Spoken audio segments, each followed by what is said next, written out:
Welcome to MBAUTO, where passion meets performance. Today we're checking out a really cool Carrera slot car setup, some great cars, a custom track, and the story behind it. Let's take a look at it. Hey, MBAUTO here. Got my good friend Mike from Big Oak Racing. What is up, fellow slot car nerds? Mike, just tell us a little about yourself. What kind of got you into slot car racing? Well, started out as a kid. Everybody had the HO sets. Me and my brother ran them around in the house all the time. Then kind of got out of it. Back in 2000, started going over to the track that's just right across the road.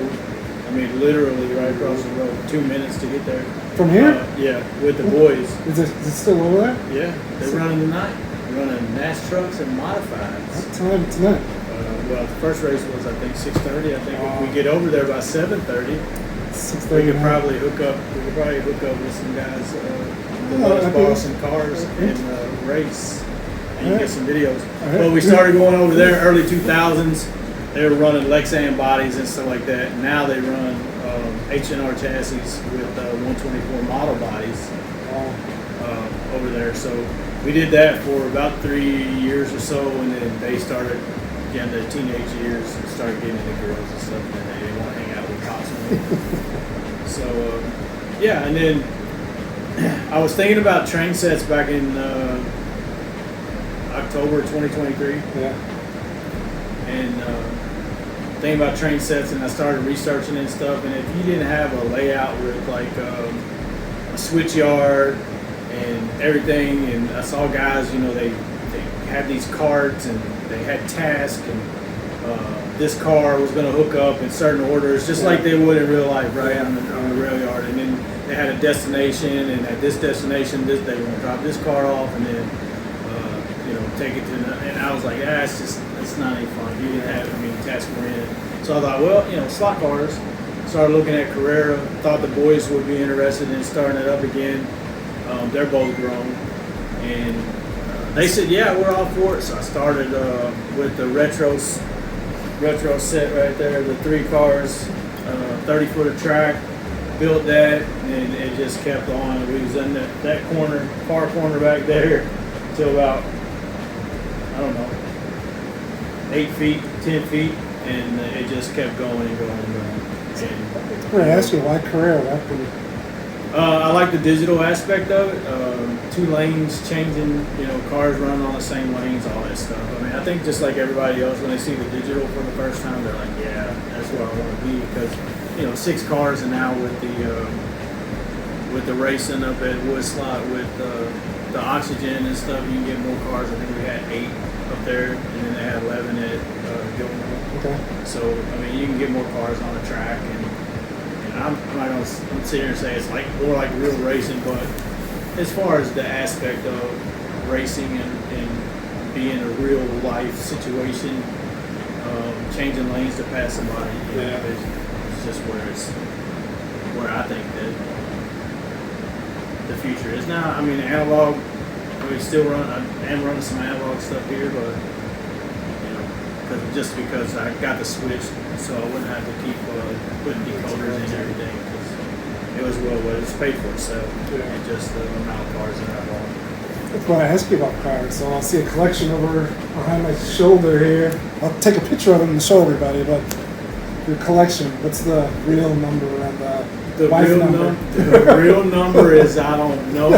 And it is probably somewhere around 200 cars, I guess. How many digital are those?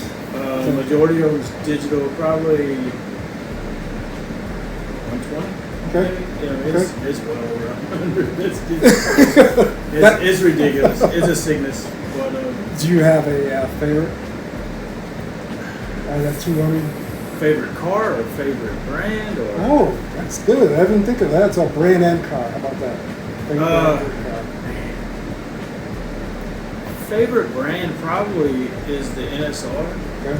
And I got the NSR 908, and it's a pretty good car. But the Corvettes, the 917s, they're all. But we got the red Corvette test car. It's a pretty good car. Okay. But I got cars in there that I got from Woodslot that haven't even opened.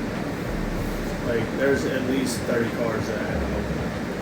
the from Carrera to traditional non-hobby cars, do you have an opinion on is Carrera considered a toy, or is it more?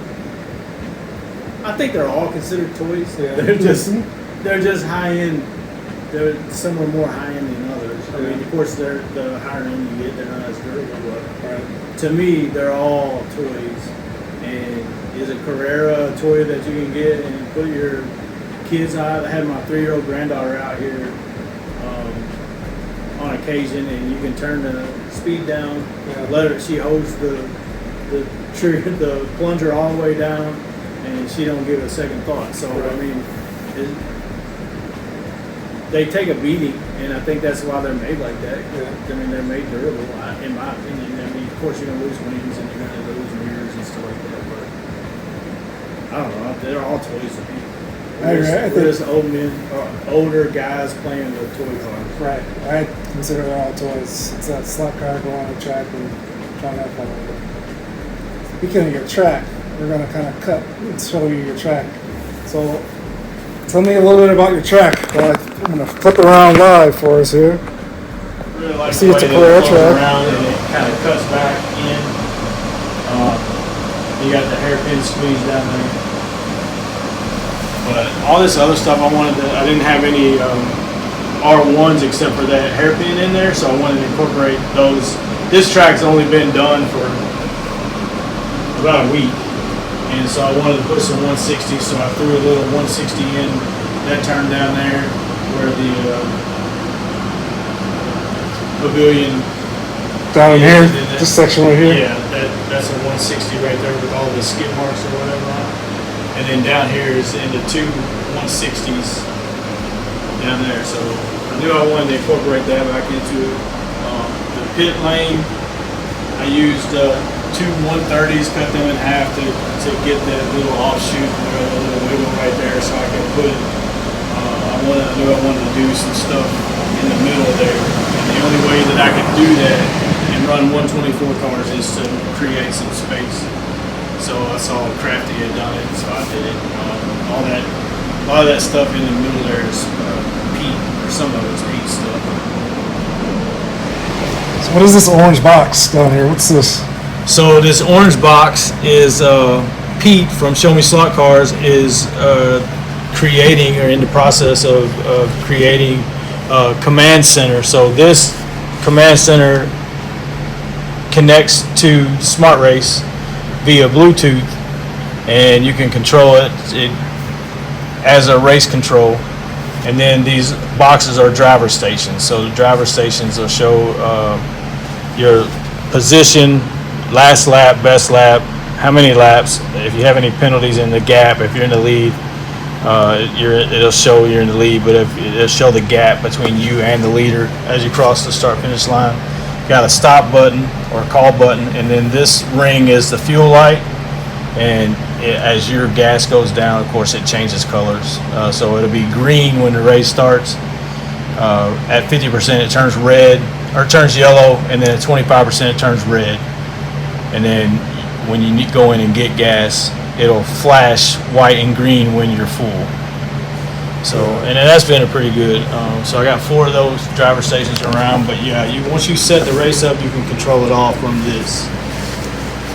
Does Pete have an idea how soon you think he's going to introduce them to everybody? I don't know. I know that he's still kind of in the process of working it and streamline things. I think that the command center and the driver boxes are good. He's okay with that, but now we're working on getting out the analog timing boxes. So Love the track. If you want, he's got a little bit of everything. He's got lane changes here. He's got a squeeze and a hairpin. Lane changers on the back on the middle side. And a lane changer coming back out from the hairpin on the back side. yeah, but this right here is what I'm calling F1 corner because they got 3 of Pete's garages that he built, that he was selling there for a while. And my grandson built all the Lego F1 cars, and so we got them in the garage, the 3 garages, and then these 2, the overflow or whatever, and then all the drivers are sitting over there in the I see the it. grandstand over there. That's all the F1 drivers. Nice. And then that car over there, the black and gold one, is the one from the F1 the movie, and he built that, and then he thought, well, we'll just put that on. So we just put some end caps together and built that little thing and put them up there. So Speaking of your racing, do you prefer analog or digital, time lapse? What's your favorite thing, kind of racing? I don't really have a favorite racing. I mean, it's I can do time, I can do laps, and it doesn't matter to me. It's just more trying to get people together and race. I have traded a few things with a few guys in the southern Indiana area, and I think we're going to try to get something together on Thursday afternoons, or like between 11 and 2 whenever they're available, and maybe race on Thursdays, and start a little home club because they got Carrera Digital over there. And then but this corner over here is a cornbread corner. Why is it called cornbread corner? Well, cornbread corner, I don't know, you might have to get over on the other side and zoom in or try to get a shot, but cornbread is an old buddy of mine, and he bought this car, the only car he ever bought, so he's the only person in the slot cars that I know of for sure is telling the truth when he says I only bought one car. So he couldn't get him to take his credit card or whatever, so I paid for it. He brought me the cash. He was $5 short. Oh, there's the $5 bill. Yeah, he was $5 short, and I told him not to worry about it, and he insisted on paying it, and I told him I was never going to spend it, and it's been here ever since, and it's been a year and a half, I think. He moved to Florida, but he gave me the Contest of Champions, was something that him and his son Caleb used to race. All 3 of his boys have muscular dystrophy, and so they ran that until Caleb couldn't really squeeze the trigger anymore, but I could not get the cars to run. But I set up on top of their car there the Jeff Gordon and the Jimmy Johnson, because Caleb's favorite driver was Jeff Gordon. So I set that up there. So he doesn't know that I did this yet. So it's just something that I did last week. He's going to know shortly. First billboard that we ever had on the track, he made. Him and his brother had that We Buy Houses stuff, and he donated the trophy, the Big Oak Raceway trophy. That's how we came up with the orange color for the track. Has nothing to do with Harley Davidson or anything like that, but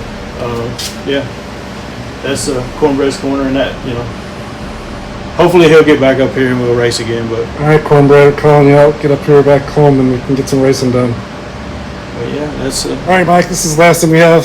First off, thanks you for showing me your track and kind of give us a little bit insight about you yourself and what got you on this journey. To close, we're just going to give you some 30 seconds of rapid fire. One word answers to these questions. One word answer. Yep. So you gotta be quick with it. Here we go. Analog or digital? Both. Favorite racing class? GT3. The most expensive car you bought?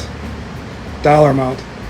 Oh, dollar amount? Oh gosh, boss lady. Let's see. I think was it $190. All right. Most overrated slot car? Most overrated slot car? Mosler, because I don't have one. Most underrated slot car? Oh man, I don't even know. As far as brand, brand. Scale Electric. Okay. One word. Scale Electric. Scale Electric. Last one. Out of this little collection right here, your favorite one sitting on that shelf? Favorite one sitting on the shelf would have to be the Lola, the number 6 right there. Go ahead and show me that Lola. I like the Lolas. The very first car that I got was that Lola right there, the number 15, very first 124 car. Okay. And then this one Came from Massimo, MP slot car himself, even signed it. Nice. So yeah, that's I think that's a good piece. I got a couple other. So these two came from him. He was selling off some of his collection, and then these two came from him. So I got those off of him. So Perfect. I think they're pretty good. But yeah, this car right here is he doesn't do anything to his cars. That's all stock.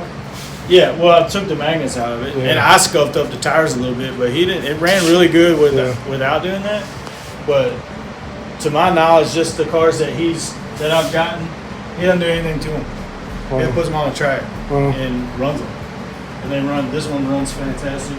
I haven't run that 904 yet, but yeah. Love it. Mike, to say thanks again. I'm not on camera this time, but I will be. Thanks again, Mike. Hey, thanks, Maurice. I appreciate it, man, and thanks for coming by, dude. Of course. I'll see you in a couple weeks. Yeah.